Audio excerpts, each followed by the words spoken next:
Como funciona o federalismo brasileiro?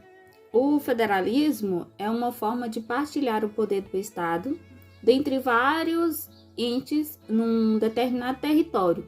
Possui um forte componente democrático, o Supremo Tribunal Federal, que tem a competência para examinar as emendas constitucionais e decidir se maculam ou não o núcleo essencial do federalismo.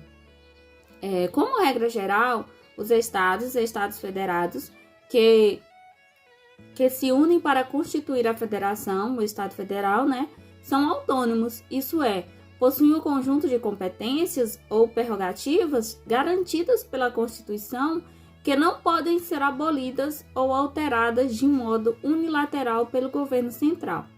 A Constituição brasileira determina quais as competências de cada uma das partes que compõem a federação ou federalismo, Em síntese, ela diz que competem à União, ou seja, ao governo central federal, entre outras atividades, atuar na área da política externa e das relações internacionais, propor e executar políticas de segurança e de defesa nacional, conduzir a economia e as finanças do país, inclusive emitir moeda, organizar, regular e prestar serviço na área da comunicação, explorar os serviços e instalações nucleares.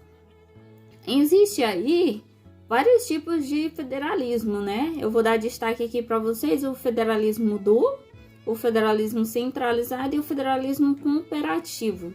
O federalismo ele quer dizer que os poderes do governo geral e do Estado, ainda que existam e sejam exercidos nos mesmos limites territoriais, constituem soberanias distintas e separadas, que atuam de forma separada e independente nas esferas que lhes são próprias.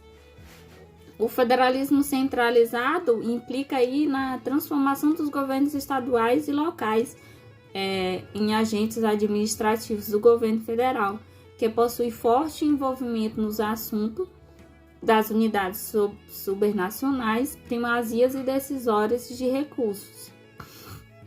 O federalismo cooperativo comporta graus diversos de intervenção do poder federal e se caracteriza por formas de ação conjunta entre instâncias de governo, nas quais as unidades supranacionais guardam significativamente autonomia decisória e capacidade própria de financiamento. Ainda surge aí uma pergunta, O federalismo brasileiro vale a pena? Na minha opinião, sim, o federalismo brasileiro vale a pena.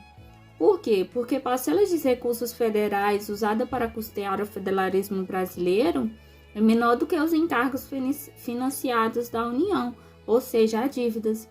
Por exemplo, pagar a saúde, a educação, a assistência social, entre outras coisas mais. Também a maioria das políticas nacionais são descentralizadas,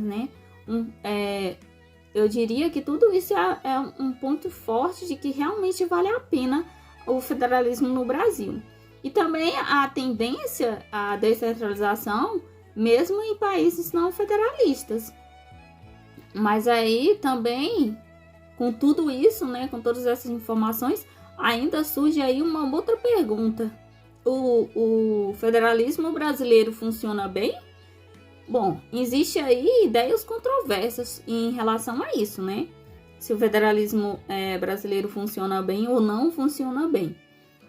Muitos acham, porque como o federalismo tem características de promover a difusão do poder, possibilitar um maior controle, permitir que os entes federados funcionem como laboratórios legislativos, também tem como característica aproximar o poder do povo. O federalismo favorece a responsabilidade pessoal e coletiva. Muitos acham que isso não é aplicado hoje no Brasil. No entanto, em primeiro lugar, eu diria que, na verdade, não se vê tudo isso, que eu acabei de falar aqui no Brasil. Apesar de um sentimento até certo ponto histérico, eu diria, e niilista, que tomou conta do brasileiro, o Brasil é cheio de qualidades. Alguns exemplos, temos a renda, o nível de desenvolvimento e uma democracia mais consolidada e estável do que vários países próximos da América Latina. O desgaste de nossas instituições nos últimos anos não foi tão longe como a Venezuela ou a Bolívia, por exemplo. Somos um dos maiores produtores de grão do planeta. Estamos reduzindo com sucesso a fome, a mortalidade infantil e a desigualdade desde a década de 90. Então, eu diria que o federalismo funciona bem, sim, aqui no nosso país, e isso faz um bem enorme para a nossa sociedade brasileira. Entraremos agora no federalismo da saúde. Tenho citado vários exemplos. Um dos principais é o SUS, tal ferramenta que é de suma importância para os brasileiros, principalmente no dia a dia, que é uma ferramenta que está praticamente no nosso cotidiano todos os dias. Iremos falar um pouquinho mais sobre esse processo. Tal processo ele foi conduzido pelo ministro da Saúde, que foi a partir da antiga estrutura que tinha lá no INAPS, a qual ditava as regras. Tais regras de transferência de recursos e essas execuções do controle, eram financiados por Estado e município. A NOP, em 1993, ela definiu que os estados e os municípios eram seus próprios gestores. Eles queriam promover a transição de um modelo de gestão política e de saúde semelhante às nações unitárias. Tais típicos, isso mesmo, da própria federação. Já foi debatido que a federação é justamente essa questão da união. Vários estados que formam uma nação. Então, entenderemos sobre isso. A condição de principal provedor desse serviço. Nisso gerou um desafio de integralidade da atenção da saúde. Um exemplo disso é em 2006, que era a norma que era mais conhecida como Pacto pela Saúde, ele delineou um processo mais solidário na própria região. Então, os resultados eles nos permitiam refletir acerca de ganhos e, ao mesmo tempo, tinha lacunas que é decorrente de 3 décadas de implementação do sistema público. E nisso teve uma grande mudança. O sistema público ele evoluiu, ele vinha da decadência, e a gente tinha exemplos nas próprias fábricas no tempo antes da Revolução Industrial. As fábricas, as questões de saúde eram precárias, a sociedade em si era precária. Então, temos mais ou menos a noção de como essa federação, de como essa mudança trouxe grande benefício, como promover pelos próprios municípios. Tais benefícios também como problemas. O SUS, ele vem ainda enfrentando muitas batalhas em relação ao governo. Voltando à história do SUS, orientada pela promulgação da Constituição Federal, que foi em 1998, qual era definida pelo direito de todos, aquele direito de que todos devem e têm o direito de uma boa saúde, tal dever obrigatório pelo Estado. Ele posteriormente foi com a aprovação da Lei 8.080, conhecida como Lei Orgânica da Saúde, que foi criada pelo Congresso Nacional em 1990. Tal sistema é um sistema único. O Sistema Único da Saúde pode ser compreendido como um dos tópicos principais do marco da história brasileira. Dessa forma, a gente pode ver a inspiração que foi o modelo britânico do NHS, que é a implementação do Reino Unido após o fim da Segunda Guerra Mundial. O SUS ele foi desenvolvido com base nos princípios da universalidade e da igualdade, tal sobre a diretriz da integralidade, tal a fim de afirmar e reforçar o direito da população à saúde, reforçar e mostrar ao Estado que a população em si, todas, dependente de classe e burguesia, digamos dessa forma, merecem ter acesso a uma boa saúde. Então, a união ela pode induzir um comportamento em relação a determinada política, especialmente quando faz uso da legislação de uma forma nacional que vincula as subnações e a transferência intergovernamentais condicionadas, que é tanto na aula política social, como destaque para a saúde, e educação e assistência social, que é o que vamos entrar também no outro tópico do federalismo, que essa questão da assistência social tem também para a nossa sociedade, principalmente em relação aos jovens. Entrando assim que o federalismo brasileiro, ele atualmente, portanto, ele é caracterizado por um grande poder da normatização da União, que se faz muito presente na nossa dimensão fiscal, tanto seja na política, no tributário, na definição dos gastos públicos. Essa lei, ela é institucional. Tanto o Conselho Nacional de Assistência Social, os conselhos estaduais, conselhos da assistência social do Distrito Federal, entre outros. Todos devem ser dotados permanentemente, deliberativo e de composição patriarca, que é entre o governo e a sociedade civil.